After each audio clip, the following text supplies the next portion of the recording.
Hi, this is Santosh. Welcome to English ஷபாக்கா. நம்ம இன்னைக்கு கிளாஸ் 10 இங்கிலீஷ் சிபிஎஸ்இ டெக்ஸ்ட் புக்கில் இருக்கக்கூடிய 9th சாப்டரான போலி ஸ்டோரி தான் பார்க்க போகிறோம், which was written by K.A. Abbas.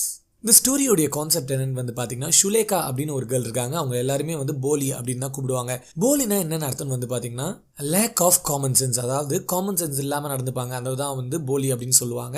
நம்மளுடைய ஷுலேகா வீட்டில் 4 பேர் இருக்காங்க. இவங்க தான் கடைசி பொண்ணு. ஆனால் மற்றவங்க எல்லாருமே கொஞ்சம் இன்டெலிஜென்ட்டாக குட் லுக்கிங்காக இருப்பாங்க. இவங்களுக்கு ஆல்ரெடி சின்ன வயசில் சிக்கன் பாக்ஸ் வந்ததால் அந்த முகத்தில் இருக்கக்கூடிய வடுவும் அப்படியே இருக்கும். அதனால இவங்க பார்க்க கொஞ்சம் அக்லியாக டல்லாக இருப்பாங்க. அதனால இவங்களுக்கு யாருக்குமே பிடிக்காது. எல்லாரையும் இவங்களை டார்கெட் பண்ணுவாங்க. ஈவன் அவங்க அப்பா அம்மாவுக்கு கூட இந்த மாதிரி ஒரு பொண்ணா இருக்கு, இவளை எப்படி கல்யாணம் பண்ணி கொடுக்கறது அப்படின்னு சொல்லிட்டு ரொம்பவே கஷ்டப்படுறாங்க. அவங்களுமே நம்ம ஷுலேகாவை ஒரு பாரமாக தான் நினைக்கிறாங்க. இப்படி போயிட்டு இருக்கக்கூடிய இவங்க லைஃப் ஒரு ஸ்கூலுக்கு போகிறாங்க. அங்கே ஒரு டீச்சரை பார்க்குறாங்க. அது மூலியமா இவங்களுடைய லைஃப் கொஞ்சம் கொஞ்சமாக சேஞ்ச் ஆகுது. கடைசியில் என்ன ஆச்சுன்றது தான் மீதி கதை. ரொம்ப பியூட்டிஃபுல்லாக எக்ஸ்பிரஸ் பண்ணியிருப்பாங்க. அப்படியே ஒரு மோட்டிவேஷனல்